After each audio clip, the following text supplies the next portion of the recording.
Hello, my beautiful people. Good morning, good afternoon, good evening, depending on where you for the watch this my video. My people, as soon as know for this our channel, say we they bring gists. Apropos anything with no concern gist. Now with the land for this our channel. That's why you see this channel with the column. Apropos Saga TV. Anyway, if you don't see that channel, news and gist what they do for dear. My people, I beg, make una continue to encourage this channel by subscribing. Just subscribe. It don't take anything from you. Subscribe, put on your notification bell, like and share.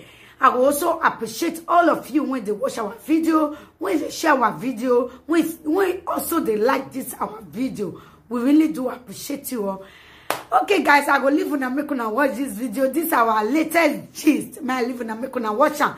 Okay, my people, I will see you now for my next video. Bye bye. When you break even when I meet the big me who am you, and then one boy me kunre, and then you are boy you a kunri. One saw you and no you come at you. Have it twin. Nitie kada you are then in a different place. See, I'm a beggar woman, de lily around here. No baby or what one you are leather as you ever you. Okay. Yeah, my beggar. Yeah, my beggar. Yeah, when a screenshot a comment to when I'm where I wrote maybe we comment where only me are your one issue and bear away as you ever you back. I swear. Bobby, what's my boo now, me? You are me, boy, and a beggar. A bomari hear me at a kia banana jia boya gualo dagman. A depression with my goya de compaya. Ugaswa me social media near me now where they not turn work bin and way they bina. Ugaswa me, marambo me cure. Ugaswa me, mini gualemanari and a bag no here honia. A bavijationary in one who do de okay. Atu ari no wa konzaga zaga di injection na no ene e gbag mo ke oho una do die konpaja una hin slave una akpola webo pedi yan ya akpola webo yin atu ari no wa konzaga zaga venu be pola kon venu pola webo ni after 14 days nu ya mo ebo gbe e de na ma hin slave yi me ne retire konka we iti gu e na ya konka we mi oparo no ita ma ya mo egbe hewe ne both physically and spiritually ke buwe ade cause of here too much no egbe nu gbe bi owo hun wa gbon. Ati waranu. Okay. Asa onye mo sauria. No vi kuma mari ebidi. Doranu. Ike we ba desoe. Me wa e dogi meji. Ate o doranu.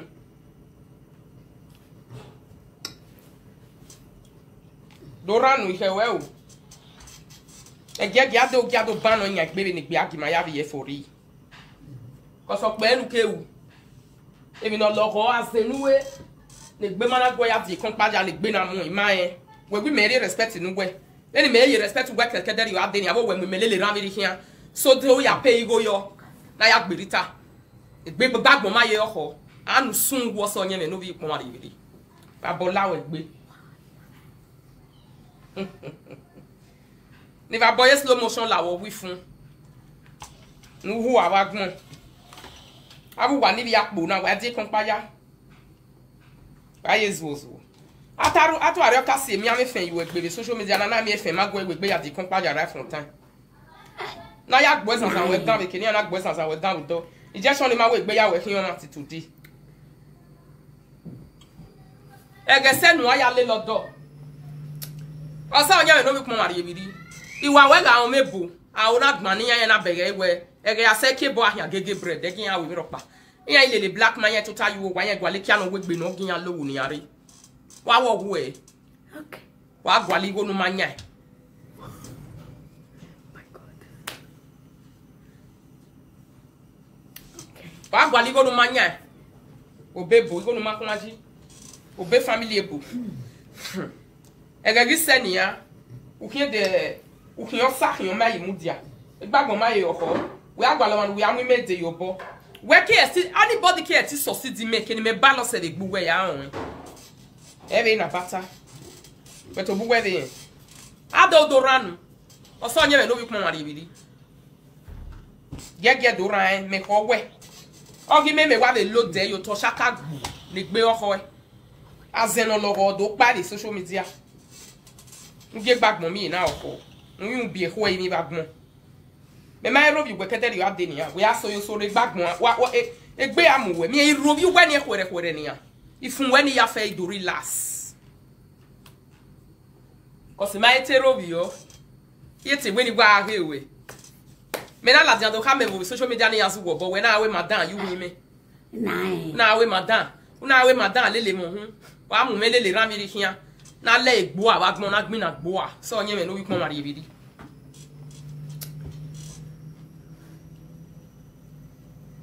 Oya. Mo ki ka mu we na ni me a monetize we ki live video wo ga do ban on yagbe. Kiye. Emi no gbiju we gbo e. Okay. E ba wa so gije mo gbiju we. E live video ana do so je mo gbiju we. Ogu we ni ve no ogu wa ni wa se ni. We mi je me bi wa ni de. Wo gbe da je me no kwa no la wa ni we mi je me bi wa we there. Ogu ogberu we ni we mi je me bo there. Ve na sike gbese. One day uke do kiyon mai won we mi je me ba there. But you wait for wo ogu ma. Ba bola we gbe ba gbon wa sungu. Emu se ma gbon. Ba mi emu se ma gbon me we boyan o we na mi akatikate yo no uta la video eri di moto ni ju o we ma gbon o ba ta re uta. No uta di moto ni ranya o we ma tata. Wa deji ni moto ji buka. Prove e marioka. Gberi owo hu.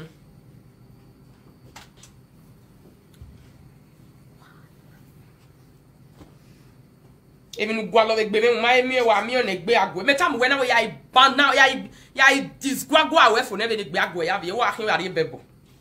Ya agbo igbobo bai wa iva. Azenu we kayu e kore. Babola we gbe bagbon. Nusungu. Emi ni amunu enwo ma igwe ya ye. O ma igwe ya hi akederi wa de nwune rita amuwe. Nwune rita amuwe me we ye boya threaten. Odeshi mi we birita. Elisha when you every time yatama we no when you. E get why they tell you say the when we. Emmanuel employer okpa momo ya hin ya mai se. They never reach for saga. Ya gwale magmo. Gwale magmo at least gwale mana kon is chetibu nu. Ko ni mo se ya agi ya de okay. Igele abege we egboma no ya mure na aseti gbelita. E ave nu we mu na ide kan na hin. This one never reach anything. They can't handle one of my leg. Every me beg in go to toy. Wa sungu wagmo.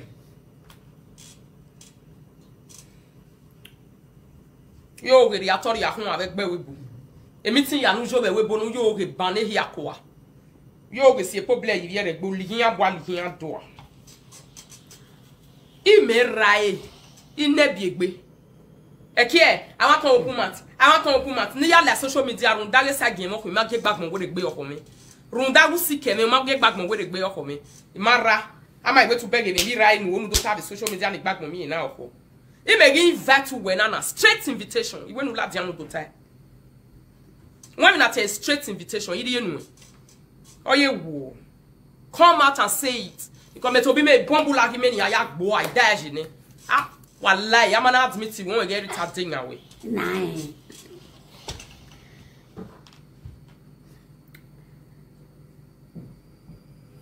Abide no hin o sanuwe de grizi we nuri ekinya ege no ya gwale bokpa nu gwale black nu to take ege ni gbagmo ana oho ukiyon me nerere we ya hin fun ne ya zuo a ya jelo a yu werere we ugi zuo etwe ma bege nonsense nu je e social media na ya ma bege we kedere ade ni ya si yo lawa wa kiyon me ukiyon sa ni ba bola we gbe bagmo nu sungu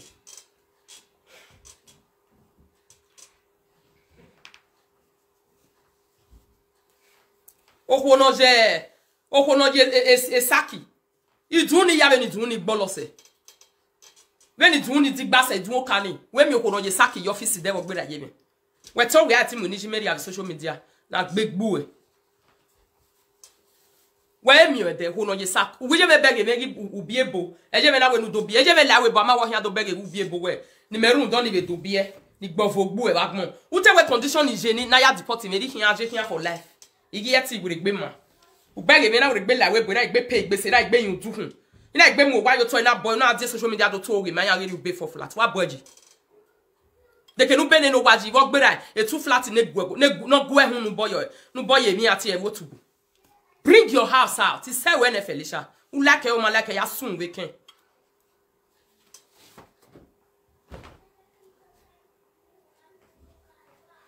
U kweyo makweyo. You grill, you not grill, I don't pass you. E ma wo gbasin you po. Won la jam so temi dada mi ajemie. Iye gbe ma we working. Ajemie be your mate. How you tell be my mate? No ya gboru o ma bi wo oga de ke nu bene no waji. No ya gbero ma mo me bo of nenebu. Wa boji. E ma bo lawe gbe wa gbon fi anya gbe gbu e.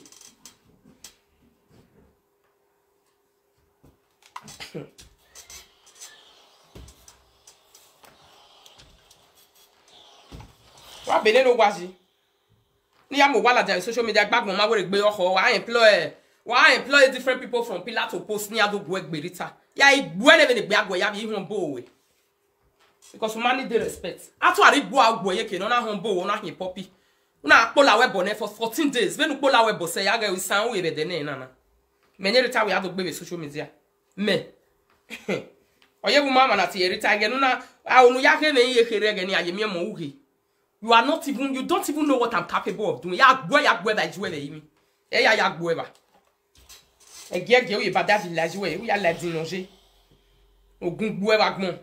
Oge igbuwe atalo oge lele ran bi hia wa mu hu we mu vene ran bi social media o ta wa mu me vene social media ya na me ni ya enti mu me inu mommy love ala love bu me na when me sound la we gbe mommy love na ye bada villa we sagin e gbe gbe bi ye e be na bata I thought say I want beat mommy love you no go see sleep owe or huawei I say make I settle down enter e blood you go dey for be sleep.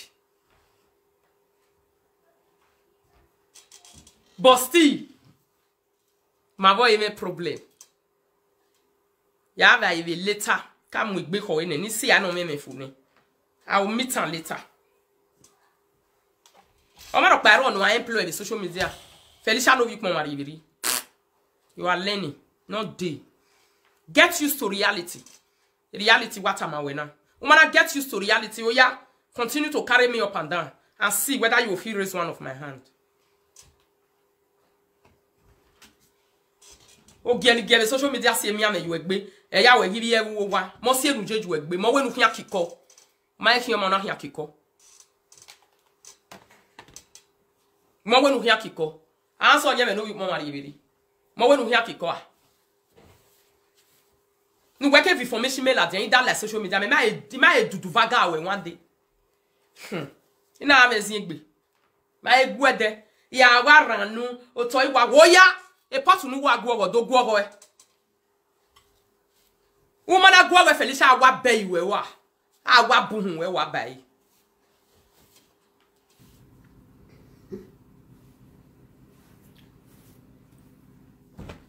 egege woman agwo we nu wa kheniri nu do gwo we ba desoe na gbomo se kian na mi no ro epe o eri kian bano we gande degbe. Anytime you really are going to few pegwe. When you made the digwe, we are jegwe. Wa jegwe nes wobo. Me a jogwe gwe. Akikokin. You understand? Ya jogwe gwe fe. Unless that na me we mogele kagele pa gbe buwe ate do uwe me. The nena ene you akikokin.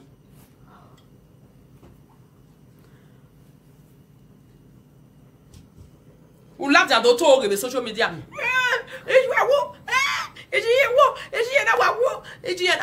Oni ne no da fun ehun emi la ya won. O we ma me remorse, I ma ton awe mo gbijuwe. Iyen be ni juwe ya wo ereba. Iji me no kwa ma wo edun ni ona wo. Wo gbe. O ma se gero ya pa ba gbon pa. Ya get a brain. Ma go and relocate. Because wanna send no lie. Sisi wa we dede wa hin wa send no like na gba o ga be dede. O ma ya we hin o sa you dun ni gbagbo ma na re yoko. Nine. Mo se enu jeju egbe a. We yin we ma se me bo se e.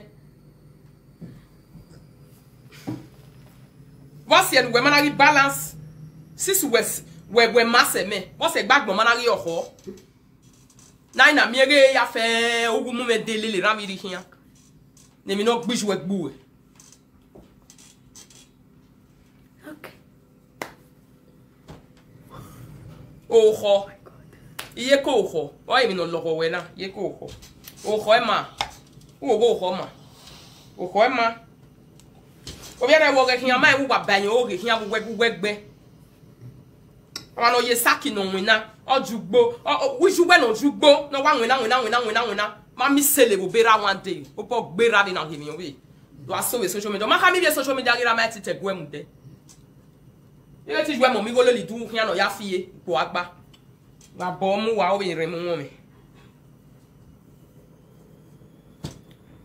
We ma eri e bo we wu eri e bo mi e ze ho we. Ama e gbu we aso. E ba we aso na for real. De tin ya mu we ke, we gani awe mi ke na gman no. Pari yo khoy. E mo mu we la da social media ma o mo ka o lo ka mu we la da social media. Sera e ta bu we gbagbon ma we gbe oho. E ma we gbin na, ma we kun. Unu me na ya ta. Nine. Wo do ya hin o be nu ya ge grow na social media gbagbon ma we gbe oho. E gbagbon ma ge oho na hin ra ni meri e. Ana ime gbogbo agbe yi wo hun de gbe Felicia no wi pon mari yebiri nu sun go wagbon.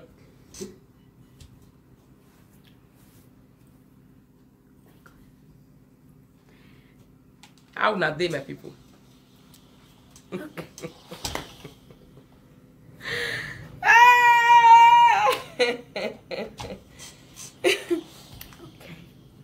Oh, we not your we bo paja for how many years? Ori bere we ebona ege ase ogbele fun ahin ba ahin agege bread ona gba na e ko wo ma ya ko settle peacefully ona do won me blacky no ye ni ana ogwe magwe ya we awere awe me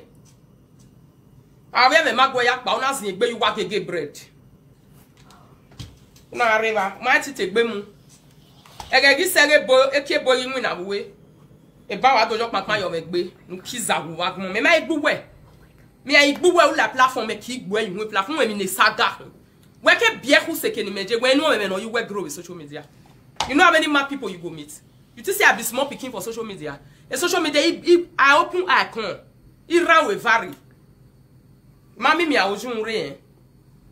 Egbe we ja pare social media no we am ohun director no mi hu. E no dey. Nyawe.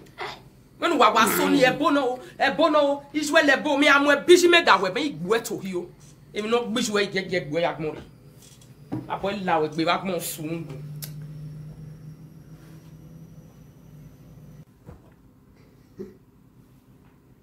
ave mani pe we ye wo ya ti yan we ni yan tori e tissue ni yan go evie even gwa loketo ade o ko so wo bo na hiri o ma ye so wo bo fo o ko so wo bo de hiri abi bi egrizi yan we nu ri yan gian o sanu ya yifia nya gbe yare gbe passport wudo yan wo ri gian we ma khenu bi agbe gbe me wo gba he abi mi o gba he mo gba he iwo hun ya gba he iwo hun wa hu ya ba mosu mo we ni ana ke tun ke ya no respect happy me moto etinju e ime itamu we na din ya matama we gian tie me o keke nu we gian tie me all of them are calling me.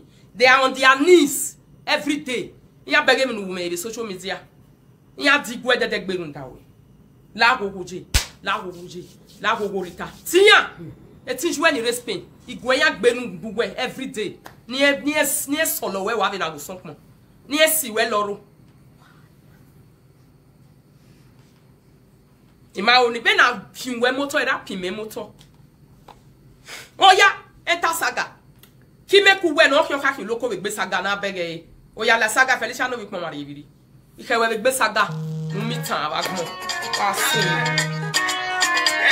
Well, oh my God, nobody should call me. I go make treat you pe ni madness say ni ki aro hun. Ugbo bi o hun wagmo. Eri ka so nye me no wik mama re, ugbo bi o hun. Ugbe abi o hun wa so bi o hun wa fa. Get the telephone me, why you go phone na? Ya block you where?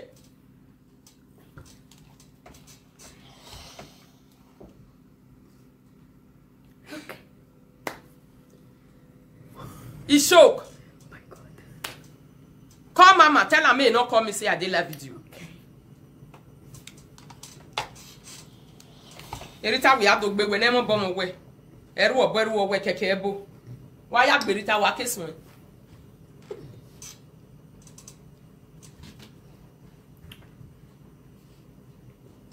E mata mi aya gu wedwe ki yo we gu wedwe ki e mata.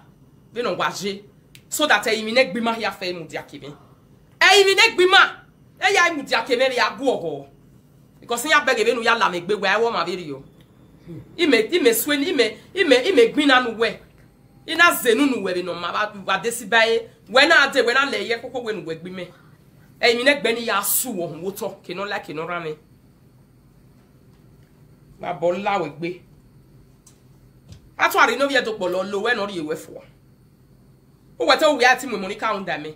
E Monica o mu unda me nyerita. I mo ti gedu. I wa da. 9.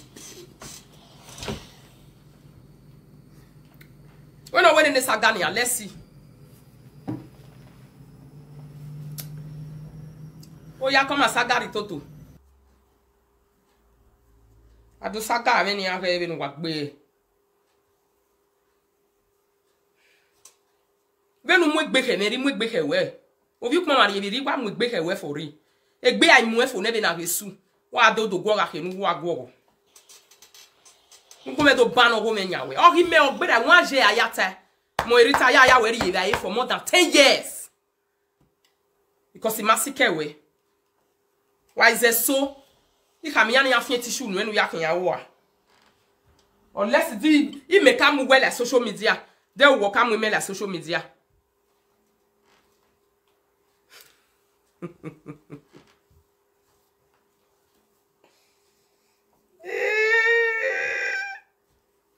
Hey! Unless die mo who work am with social media.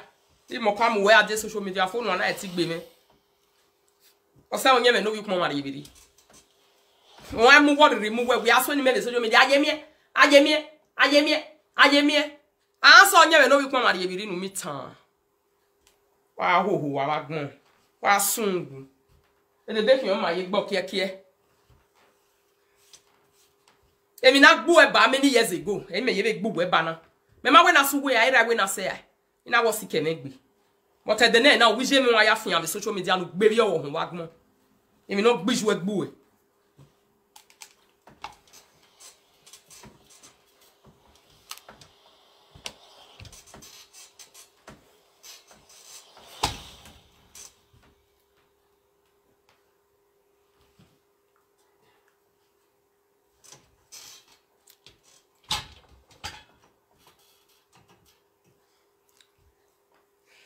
Ishok, I bet come mama tell and say I did live video. When me na mama na yawo me yawo e re live me waji. Uma na jawo me jawo we. I wa me tie ni bu me we bu na ya ware we bu na. Most of them they are following me here. They watch me. They watch me, not be my parents, my people, na my children. At the iron. Uma na yawo me yawo we. Awu we yawo me ne we get back mo hi me. Who do I disturb me? Veni mana seke nuje, ugbobi owo hun. Wewe gbe mi na te respect. E respect we wafo wo bi me. I finish any hangeri you want Iran. Ofo, there is nothing like respect for you again. Umu efwane. The day nu we mi obo we ade ba o egbi me. E der yo me argue well adin ni ohun. Ya mama we bi o to bi na mama we mi ye petin. Eri kin ya mama we.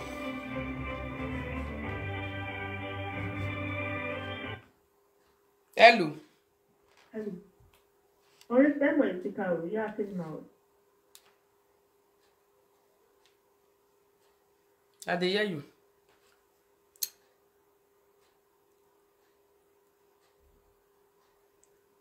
All right.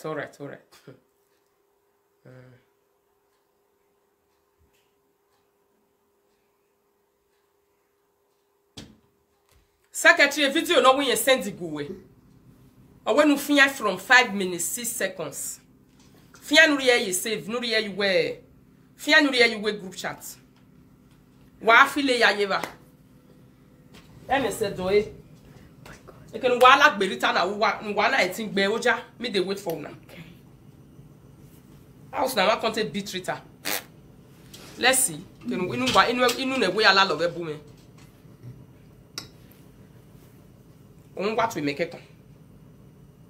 O se ra no sika ko bi se mi pe. Kan we ate una say I dey social media wa we ti ga joke. Wa view wa isen ku gbe iyo we lo ku wa gbera bi na the trailer. Mama e ku ese video. Wa no ko ni me kon we bona. Wa no hon ko wa no hon we se ise junior. O ko ele.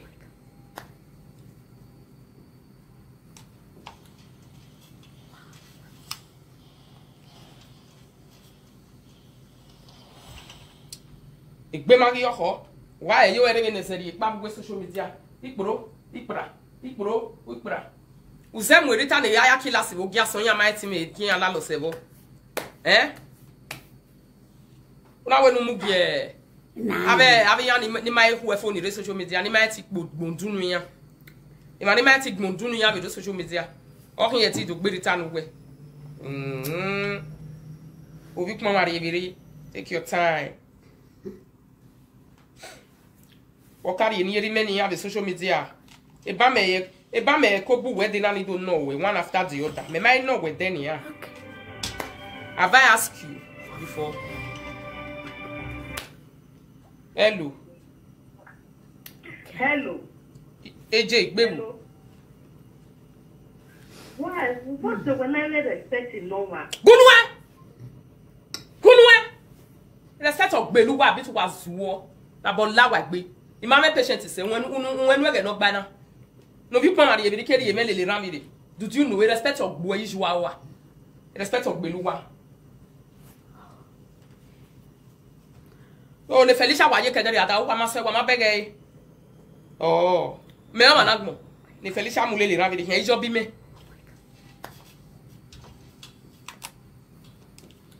Itama we na we am gbegi agbo e. The whole world of go fie.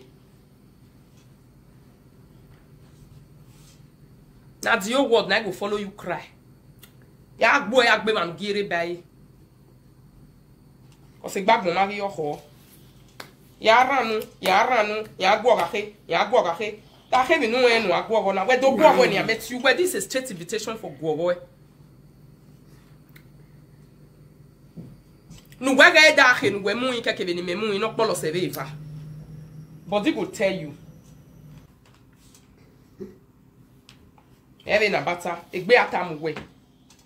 Beto bu we have here we rita na iziga gbo no. Na mama eka. Okay. My God. Go go. Okay. She when do go go, make sure you dey 1 week no gbere 1 week. Yin get to asalo. Felicia no week mama ri bi because okpe nu ke mu me yo mu meri. Ime wa watch we wa ke we. Umana zemo bobekun, izu obobekun.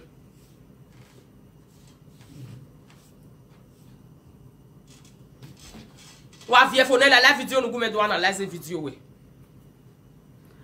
Mi ezeswa we ufi moto la trailer. Because who amu that Rita. Since you tell who amu la trailer, make sure I put you on that trailer and trailer go when we have as we be you. E back me now ho. Emi ma be wo na ya history be we bu. Ona ya ma be we history.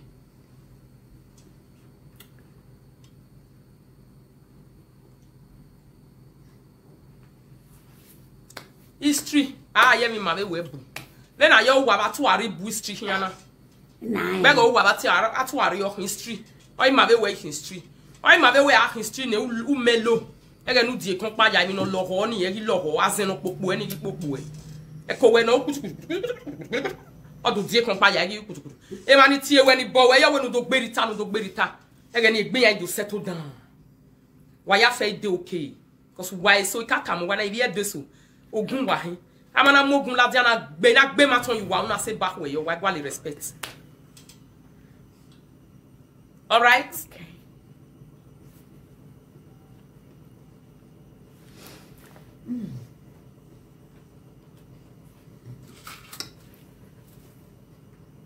Emerita ogbo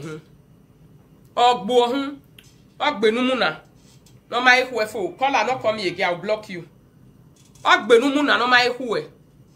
No demu dia ya ke kia ba de say for la brada. With different places we shop.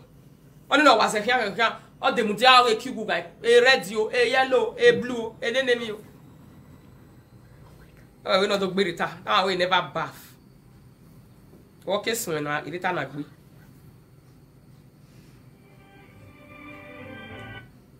Caller for France, not the bother yourself they call. And why na go no wana gbo titi no wana go ye go re mo ni ritale le ram iri hia we na gbe. Wa ma get up by bullet ava wa.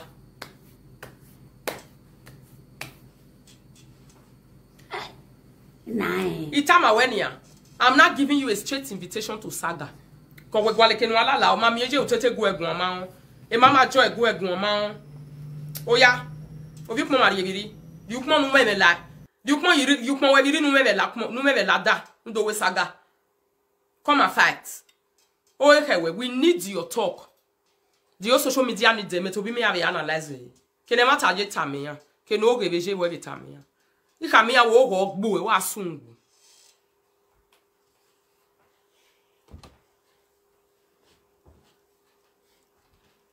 Kata mara mi no hon we gberi tana den ya mo gbeni ayagbo han go we give it you me.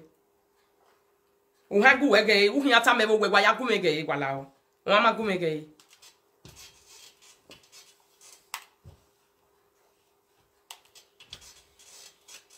Ìgbàgbọ́n máa rí ọkọ̀. Ẹ̀yin mọ̀ jáde ìwọ́n máa sọ ọmọ àbúgbé family. Níwáyà lálá fídíò sábà ọ̀hún mi ṣe monetize ìgbàgbọ́n máa wọ́n gbé ọkọ̀ nínú mi náà lọ ọ̀. Ìságìn dán. Àbọ̀ láwọ̀ ìgbé ìgbàgbọ́n mo gbíjú ẹ̀. Ìbáwọn ẹ̀rí ṣe mo gbíjú ẹ̀. Ẹ̀rẹ̀nu náà páyà kí n wà wá níbẹ̀ náà kí n go. Ò máa ẹ̀rí yàn gbíjú ẹ̀.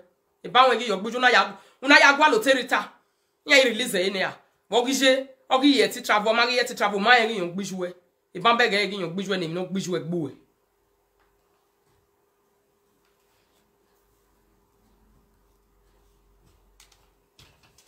mama bring water for me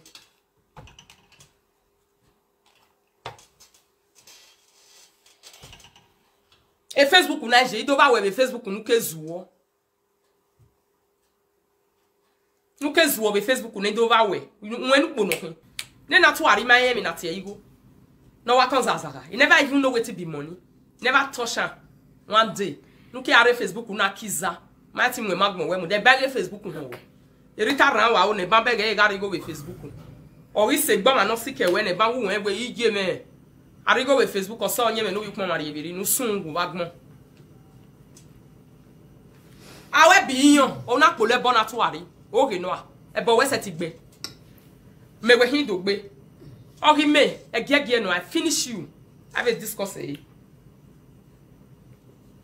openu ke gualo o ta mi openu ke ti report iwe na yin ya wenu se mo bobekin o ma mo egbe o ma mo wo re ma mo we na mo mi megi mo mi love anywhere no rimu e me la yin me mi opa ni ya wu no wi yan emu love no sungu nekito bide oni ne konji gbe wa no ma mi ki awu ya gie Facebook ko kehere wa wu erun du wa na gie eri du wa na gie o salo boye gbe no mo se we me salo boye ji me se oye mi ya no ma we me la dia mi live video ina te life history me admin block shika shioma Nice. I want to respond to that one not be at the that one matter they con they load why you not respond to mumu love. That one, me I settle down, deal with Tony. Not be now. I'm not a useless fighter. I'm a strategic fighter.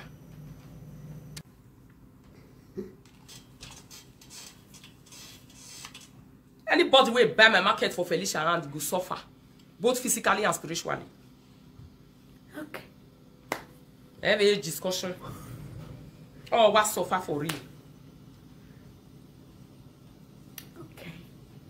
That time when I never know, say now you the problem where I get for social media, now they look you.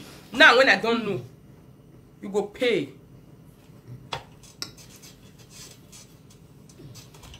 You are where I beg you me boy na beg where I say e ke bo ahia gege bread.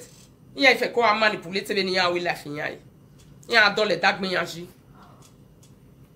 Iya dole dag me yanji yan gwale black opa yan to ta ke o we black ya ni le ga ugbele hi akwa. ame wari eni ya wari amene pa wari amene pa wa mari amene pa ma ga jinya ya wodo we mi rita mi odo igi ehia wo yen jo ehia jealousy na la we gbe ni jealousy gbu e bagbon nsungu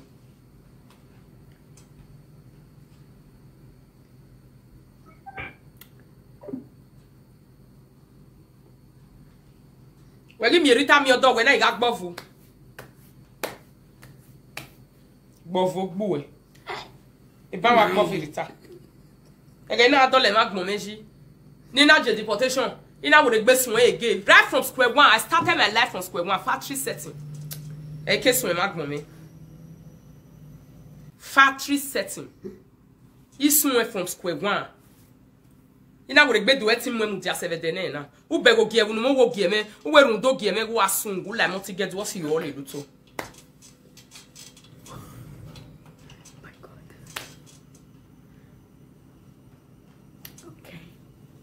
When the man illegal way ke hama me ni age we ni afe ko be gbe ko penu ke mu me yo mu meri ke do azun dans les social media na o vi akpo wa mana tan wa ge man illegal wa gbe okan wa mi ho ni tan ge me wa mi ho ni mo se ge me wa mi ko ni gie me we do aye gbugbe me come and look at me oh he pay you